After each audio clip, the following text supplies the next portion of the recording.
Yes, uwi na mga kaibigan. Ito na isa. Uwi na yung aking bunso.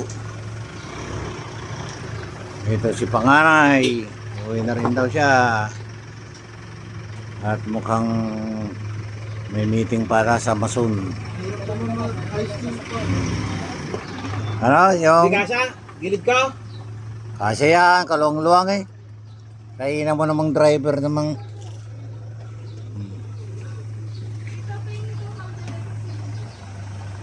Okay, kumuha lang kayo dyan. Meron dyan. Kumuha kayo dyan. Dalawa na umalis mga kaibigan. Eh. Meron pang isa na alis.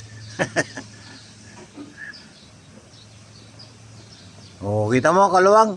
Hihina namang driver itong aking... Mas madali pa yung patras kaysa yung paharap. Oo, tito.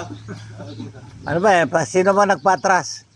Yung, kadali kasing silipin sa side mirror yung ano eh. Kasi yung pagpaharap yung gilid ng dalawang nguso ang parang maitatama eh. Ayun. Nakalusot na rin. Pagkakon, tatanggalin namin ni tito mo yung bakod. Hindi, yan. Gigilid tayo. Hindi yan. Yung bakod doon natarasan na yun. Ito, may punta doon. Dahil dito maluwag eh. Oh. Ang problema dito, dapat doon silang oh. Nakagawin dito naman. Ayan na, nakalusot naman na eh. Ikaw na lang dito, susunod. Ito pa isa alis, mga kaibigan. Mahuli ito at wala pa yung ibang ating mga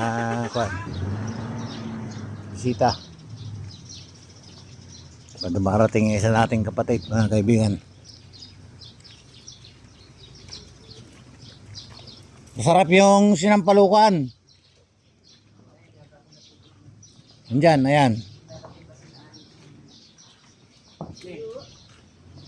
Bubuelta yan. Okay pa, good.